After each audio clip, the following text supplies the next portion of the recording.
네, 지역의 이슈를 속 시원히 풀어보는 헬로 이슈 토크입니다. 총선을 앞두고 여야 모두 공천 심사가 진행되면서 지역마다 후보 윤곽이 드러나고 있는데요. 우리 지역에는 어떤 인물이 준비하고 있는지, 변수는 무엇인지 짚어봅니다. 오늘 살펴볼 곳은 계양구인데요. 계양 을과 갑 모두 여권은 현역 국회의원이 공천 신청을 한 가운데 야권에서도 속속 후보들이 잇따라 출마 선언을 내놓고 있습니다. 최근 보수 야권이 통합해 미래통합당이 창당되면서 어떤 변화를 불러올지도 관전 포인트인데요. 자세한 내용 이도영 홍익정경연구소장과 이한구 전 인천시 의원과 짚어보겠습니다. 두 분 안녕하십니까? 네, 안녕하십니까? 네, 안녕하십니까? 네, 계양구의 이전 총선 상황부터 한번 짚어보죠. 계양구는 20대 총선에서 계양 을과 갑 모두 민주당이 승리를 거둔 곳입니다. 20대 총선 결과부터 한번 짚어보죠. 먼저 송영길 의원이 당선된 계양 을의 경우 어땠습니까? 네, 계양 을의 경우는 이제 송영길 후보가 35,197표, 43.29%죠. 네. 그리고 윤형선 후보가 25,420표, 31.26%를 얻었고요. 네. 최원식 후보가 26,679표, 25.43표를 얻어서 송영길 후보가 4선 도전에 성공을 했습니다. 네. 비례 국회의원 선거의 결과를 보면은 이게 또 순위가 뒤바뀌었는데요. 네. 그 계양을의 경우 국민의당이 이제 근소한 차이지만 1등을 했습니다. 28.59%로요. 그리고 윤영선 그 후보가 출마했던 그런 그 당시에 새누리당이 이제 2위를 했고요. 1위를 한 이제 송영길 후보, 네. 이 민주당은 비례 선거에서는 이제 3위를 했습니다. 그러니까 송영길 후보를 찍은 그 지지자들이 15,000표나 민주당을 찍지 않고 다른 정당을 찍었던 지난 그 총선 결과였습니다. 네, 계양 을을 받고 계양 갑도 유동수 의원이 출마를 해서 당선이 됐었죠. 네, 계양갑 역시 민주당 출신의 유동수 의원이 20대 총선에서 당선이 됐습니다. 네. 계양갑은 효성 1, 2동, 작전 1, 2, 작전 소운동 5개 동으로 이루어져 있는데요. 보수 성향이 강한 효성동을 제외한 나머지 지역이 상당히 진보 성향이 강한 민주당 텃밭 지역이라고 할 수가 있습니다. 네. 지난 총선에서는 유동수 의원이 43%의 득표를 하면서 37%를 득표한 오성규 후보를 6% 차로 따돌리면서 초선 의원으로 당선이 됐습니다. 이 의원 같은 경우는 정치 신인임에도 불구하고 옆 지역구죠. 송영길 의원과 같은 또 더 표를 좀 더 받은 43%를 득표를 한 게 좀 주목이 된다 할 수가 있고요. 당시 새누리당 오성규 후보 같은 경우는 37%를 득표를 했습니다. 다른 지역의 새누리당 후보보다는 상대적으로 한 5%가량 더 많이 득표했다고 볼 수가 있을 것 같고요. 국민의당으로 출마했던 이수봉 후보 같은 경우는 19% 득표에 그치게 되면서 계양구 총선 판세에 그다지 큰 영향을 미치지 않았다고 분석이 됩니다. 네, 뭐 당시 상황들 짚어봤는데 당시에 뭐 국민의당이 뭐 생각보다 많은 이제 표심을 얻기도 했었는데 이번 선거에선 보수 대통합과 함께 범진보 야권에서도 통합 바람이 불고 있습니다. 변수가 될 수 있을까요? 네, 이번 선거에서는 이제 자유한국당과 이제 그 새 보수당이죠. 이제 네. 새 보수당하고 혁신과 통합이 이제 통합 합의를 마쳤잖아요. 네. 그리고 지금 이제 바로 제3당인 바른미래당이 대한신당과 민주평화당 합당을 통해서 다음에는 그 미래 정치연대죠. 젊은 세력과 통합을 하고 또 소상공인 정당을 추진했던 세력과 이렇게 단계적으로 통합을 하겠다 했는데 지금 그 바른미래당은 이제 언론에도 나타났듯이 대한 그 신당 측에서 바른미래당의 손학규 대표의 선퇴진을 요구함으로 인해서 네. 1차적으로 바른미래당과 민주평화당이 통합을 한 이후에 그 다음에 이제 대한신당하고는 후속 협의를 하고 그리고 이번 통합의 핵심적으로 내세우고 있는 미래세대 정치연합이죠. 이 부분하고 소상공인 이 정치그룹들하고 통합을 통해서 이번 선거를 실질적인 그 3지대 중도 실용주의 정당으로서 승부하겠다고 내세웠기 때문에 근데 이제 지금 바로 호남기관과 미래세대 또 소상공인 세력과의 통합을 지금 추진하고 있는 이 바른미래당이라든지 민주평화당이라든지 여기가 이제 이번 선거에 야권 선거연대로 갈 것인지 그래서 네. 더불어민주당과 2파전으로 갈 것인지 아니면은 그 더불어민주당과 아니면 3파전 그 범보수 중도 통합 안철수 신당까지 포함하는 그 이 한 축하고 또 하나는 바로 이 제3지대당 이 3파전을 할 것인가 이제 커다란 변수가 될 것 같고요. 그동안에 이제 항상 그 민주당이 야당일 때 항상 선거연대를 했던 정의당이 이번에는 이제 민주당으로서 어떤 집권 여당이 됐는데 이 두 정당이 또 선거연대를 할 것인가가 또 하나의 변수가 될 것 같습니다. 네, 이도영 소장께서는 네. 어떻게 보십니까? 앞서 범진보 야권이라고 말씀하셨는데요. 제가 네. 볼 때는 그 표현보다는 범보수 내지 중도 보수 야권이 조금 더 정확할 거라는 생각이 됩니다. 네. 어쨌든 자유한국당, 새보수당 그리고 전진당 등 세 당이 합당을 해서 뭐 미래통합당 제3지대까지 포함해서 만들기로 전격적으로 합의가 이루어졌는데요. 보수 대통합의 바람이 인천에서 불 것이라고 어느 정도 전망이 되는 부분이기도 합니다. 여기에 앞서 말씀하셨지만 안철수 전 의원이 주도하고 있는 가칭 안철수 신당이 함께 뭐 연대를 해가지고 보수 야권 단일 후보를 만들면은 뭐 네. 1대1 양자 대결 구도로 만들 수 있는 가능성이 어느 정도 있다. 만약 그렇게 된다고 하면은 민주당 텃밭이라고 불리는 계양구에서도 어느 정도 한번 해볼만 하지 않겠느냐라고 보수 진영에 생각할 수 있을 것이라 생각이 됩니다. 물론 민주당 벽을 넘기는 쉽지 않을 것이라고 예상이 되지만 경쟁력 있는 후보를 만약에 보수 진영에서 단일 후보로 만들어낸다면 충분히 한번 승산이 있을 수 있다 이렇게 생각이 또 분석이 됩니다. 네, 뭐 여러 가지 변수가 있을 것이다 이런 말씀들을 해주신 것 같은데 그렇다면 한번 본격적으로 21대 총선에 어떤 인물들이 좀 거론이 되고 있는지 살펴보겠습니다. 먼저 계양 을의 경우를 좀 살펴보면요, 여권에선 송영길 의원이 단수 공천 신청을 했고 야권에선 누가 나섭니까? 야권에서는 현재 그 지난번에 네. 2위를 했던 새누리당의 윤형선 그 당원 협의회장이죠. 전 당원 협의회장이시고 그리고 이제 아직 등록은 안 했지만 안철수 신당의 인천시당 위원장으로 지금 하고 있는 최원식 전 의원께서 네. 뭐 출마할 것으로 예상되고 있고요. 그 다음에 이제 진보정당 중에 또 한 부분인 민중당의 그 고혜경 후보라고 학교 비정규직 현재 노동자 출신입니다. 네. 그래서 부평 지역의 그 임동수 후보, 민중당 출신의 후보와 함께 이 부평 계양에 이제 두 후보가 출마를 했고요. 전국적으로 현재 관심을 갖고 있는 그 국가혁명 배당금당이죠. 네. 이쪽 지역의 예비 후보는 다른 그 지역과 다르게 두 분만이 현재 예비 후보로 등록했습니다. 네. 정대수, 홍은선 후보인데요. 이분도 주소지는 또 특이한 것이 다 계양이 아니고 서구라고 한 특징들이 있습니다. 네. 그리고 이번에 사실은 가장 관심을 가졌던 출마가 예상됐던 정의당의 박인숙 지역위원장께서는 지역 출마를 일찍이 포기하시고 지금 그 정의당 전국 비례대표 선거 후보로 지금 전국적으로 뛰고 있습니다.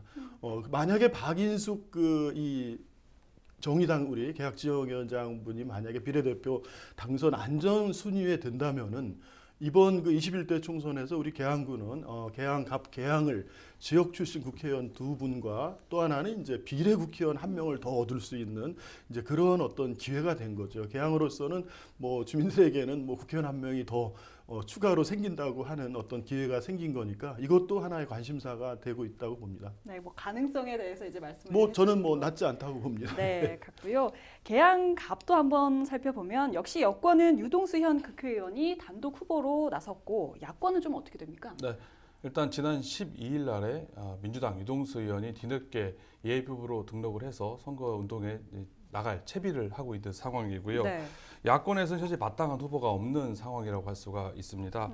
제1야당이죠. 자유한국당의 예비 후보가 아직 윤곽조차 잡히지 않고 있는 상황입니다. 네. 직전까지 당협위원장을 역임했던 오성규 전 위원장이 불출마 선언을 하면서 지금 자유한국당 입장에서는 인물난 그리고 네. 후보 부재 상황이 펼쳐지고 있는 상황이라 할 수가 있고요.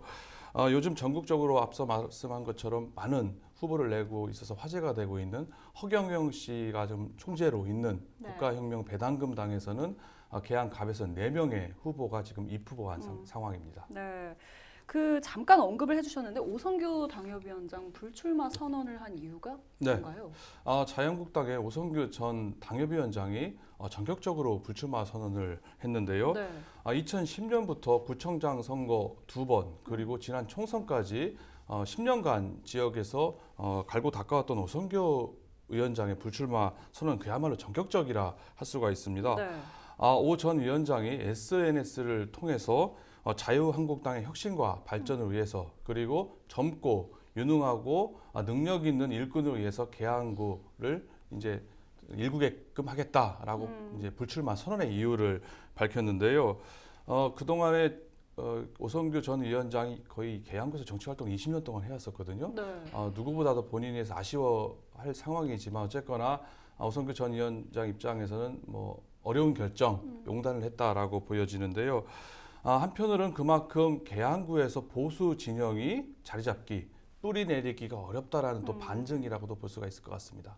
네, 뭐 저희가 지금 계양구 이제 총선 분위기에 대해서 짚어보고 있는데 사실 계양 을과 갑 모두 20대 총선과 크게 뭐 후보군이 다름이 없다 이런 이야기가 나오고 있습니다. 뭐 하나 짚어볼 건 최근 보수 통합을 통해서 미래통합당이 또 탄생을 하지 않았습니까? 이 오성규 당협위원장 불출마로 야권에서 좀 누가 나올지 좀 기대가 되는데 네. 뭐 거론되는 인물이 있습니까? 네, 오성규 전 위원장이 워낙 오랫동안 계양구에서 갈고 닦아오다 보니까 지금 자유한국당 입장에서는 마땅한 후보가 없는 상황이라고 앞서 말씀드렸는데요. 네.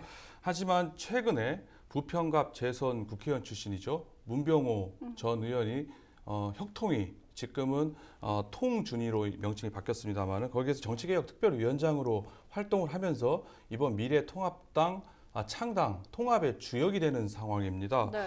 그렇게 되면서 과연 문병호 전 의원의 거취가 주목이 되고 있는데요. 이 문병호 전 의원이 계양갑으로 올 가능성이 좀 어느 정도 점쳐지고 있는 상황입니다. 물론 문 전 의원이 새로 창당되는 미래통합당의 후보가 될지 아니면 추후에 나중에 이제 뭐 안철수 신당으로 가서 연대해서 후보가 될지는 아직은 뭐 모르겠습니다만은 어쨌거나 계양갑 출마 가능성이 지금 상당히 높다라고 보여지고 있는 상황이고요. 하지만 또 한편으로는 서울 출마 가능성 또 남동갑 출마 가능성 어느 정도 열려 있기 때문에 조금 더 지켜봐야 되겠지만은 지금까지 알려진 바로는 또 계양갑으로 올 가능성이 상당히 높다라고 저는 이렇게 생각을 하고 있습니다. 네, 이두영 소장께서 뭐 문병호 전 의원의 계양갑 출마 가능성에 대해서 잠깐 언급을 해주셨는데 이한구 전 의원께서는 야권에서 대항마 있을 거라고 보십니까? 예, 오성규 전 당협위원장님께서 일찌감치 이제 출마를 포기하시고 지역에서 이제 신세대 그런 그 영입 이제 지역의 새로운 정치 새로운 세대들이 이제 정치를 맡아서 해야 된다라고 일찍이 사실은 많은 그 인사들은 이제 접촉한 걸로 알고 있습니다. 네. 지금까지 이제 그걸 찾지 못했기 때문에 이제 그 전략 공천이냐 아니면 범보수 이 야권 후보냐 이제 이런 측면에서 지금 주목이 되고 있는데요. 계양갑 같은 경우는 계양을과 마찬가지로 민주당 지지세가 강한데기 때문에 네. 범중도 보수 그런 야권 연대 또는 그 이 제3지대라고 하는 바른미래당을 포함한 호남과 미래세대 또 소선공그룹까지 포함하는 이러한 그 영향력 있는 3당이 생길 경우에는 이 지역이 야권 성향이 강하기 때문에 민주당 지지세들이 그동안 강해왔기 때문에 자유한국당 출신 후보보다는 그 안철수 신당 네. 또는 그 지역에 또 이수봉 현재 바른미래당 당협위원장이 잔류하고 있기 때문에 뭐 이런 쪽으로 오히려 기회가 더 갈 수 있지 않을까 그렇게 생각하고 있습니다. 그러면 전략 공천 가능성은 민주당 지지가 강한데 여기에 보수 후보를 이쪽으로 전략 공천한다고 해서 사실은 그 효과가 얼마나 확장성이 있냐는 거예요. 민주당 지지표 또는 진보 지지표를 한 표라도 더 가지고 와야지 승산이 있기 때문에 인천의 13개 선거구인데 상대적으로 보수세가 강한데 또 현역 자유한국당 그 의원이 있는 지역은 자유한국당 측에서 후보를 내겠지만 뭐 그렇지 않은 그 현재 안철수 신당 측이나 또는 이제 바른미래당 측이나 이런 데들이 있는 이런 그 기반이 좀 있는 지역들은 뭐 그쪽에서 후보가 내게 하지 않겠어요? 연대를 한다고 했을 경우에 전략적으로 좀 가능성을 낮게 볼 수 좀 있다는 낮다고 봅니다 상대적으로. 네, 또 한 가지 저희가 짚어볼 게 좀 계양을의 최우원식 전 국회의원입니다. 현재 안철수 대표가 이끄는 가칭 이제 안철수 신당에 합류가 됐는데 출마 선언은 안 했지만 출마 가능성 좀 무게가 실리고 있습니다. 이 보수 야권에서는 선거 연대도 염두에 두고 있을 텐데 윤영선 예비 후보와 선거 연대 이뤄질까요? 뭐 저는 가능성이 높다고 봅니다. 네. 현재 윤영선 그 기존 자유한국당 전 당협위원장님하고 최원식 전 의원하고 선거연대 가능성은 높다고 보고요. 이랬을 때 이제 인천 전체 지역에 뭐 자유한국당 출신 후보들이 조직이나 이런 지지세들이 강하기 때문에 어떤 그 이 2개 또는 3개의 당의 후보들이 경선을 통한 연대보다는 과거에 이제 민주당과 정의당 이 시민사회들이 선거했던 방식 뭐 이렇게 13개 선거구를 어느 쪽은 이제 자유한국당이 낸다든지 어느 쪽은 뭐 안철수 신당 쪽에서 낸다든지 어느 쪽은 뭐 바른미래당을 포함한 제3지대 정당이 낸다든지 이렇게 하는 경우인데 이럴 경우에 이제 자유한국당 기존에 준비하던 이런 후보들이 이 부분에 대해서 흔쾌하게 동의해주고 같이 최대의 그 지원 체제를 갖추는 이 시너지 효과를 낼 것인가가 오히려 더 관건이 될 것으로 생각합니다. 네, 뭐 저희가 계속해서 이야기를 나누고 있는데 뭐 일각에서는 야권에서 계양구에 이제 새로운 인물이 등장을 해야 한다 이런 목소리들이 있습니다. 뭐 한때 잠깐 거론이 됐던 인물로 유정복 전 시장이 있는데 뭐 얼마 전 미추홀갑에 공천 신청을 하고 또 공식 출마 선언을 하기도 했는데 당선 가능한 곳을 찾은 건 아니냐 뭐 이런 비판들도 또 나오고 있습니다. 계양구에 올 가능성이 있을까요 혹시? 유정복 전 시장이 미추홀갑에 출마 선언을 하고 네. 후보 신청을 한 건 사실입니다. 하지만은 당에서는 이제 험지로 출마라고 하면서 사실상 미추홀 출마를 못하게 하고 다른 지역 험지로 출마를 좀 종용하고 있다고 네. 알려져 있는데요. 네.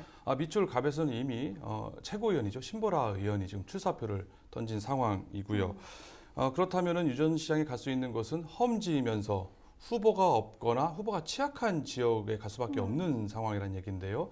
그렇게 보면은 남동 갑 내지는 계양 갑으로 이제 압축된다고 볼 수가 있습니다. 문 전 의원이 계양구에 출마하지 않는다고 하면은요, 충분히 계양 갑으로 후보가 없기 때문에 불출마 선언했기 때문에 계양 갑으로 올 가능성도 상당히 높다라고 볼 수가 있지만 어쨌거나 문병호 전 의원의 행보 거치가 어떻게 되느냐에 따라서 뭐 계양 갑으로 출마하게 된다면은 뭐 남동으로 갈 수 있을 것 같고요. 만약에 문 전 의원이 이제 계양이 아닌 다른 지역으로 출마를 하게 된다면 유정복 전 시장이 계양 갑에 올 가능성도 아예 배제할 수는 없다고 생각이 됩니다. 그렇다면 미추홀갑에 그 공식 출마 선언을 한 게 네. 공천관리위원회와 어떤 교감이 없이 좀 진행된 거라고 봐야 되는 걸까요? 교감이 있었으면은 뭐 그렇게 했겠어요. 교감이 안 되고 본인이 일단 그렇게 한 다음에 당에서 그런 입장을 전달하거나 이런 식으로 이제 조율하는 과정이라고 생각이 됩니다. 네, 뭐 잘 알겠습니다. 뭐 현재 인천 지역 여권 같은 경우는 현역 국회의원들이 모두 이제 단수 공천 신청을 한 곳입니다. 이에 대한 지적도 분명히 나오고 있는데요. 유동수 의원의 경우 그동안 법적으로 잦은 논란이 있었고 또 송영길 의원 역시 사선 의원으로서 뭐 다른 곳에 좀 출마를 해야 하는 것 아니냐 이런 요구들이 있었습니다. 민주당 차원에서 전략 공천 가능성에 대해서는 혹시 어떻게 보십니까? 그 가능성은 매우 낮다, 희박하다고 볼 수가 있을 것 같습니다. 지금 현재 민주당에 있는 인천 현역 의원들이 총 7명입니다. 네. 그 지역구에 있는 의원들 전원이 지금 단수 공천을 지금 신청한 상태입니다. 네. 마땅한 경쟁자 자체가 지금 없는 상황이라고 할 수가 있습니다.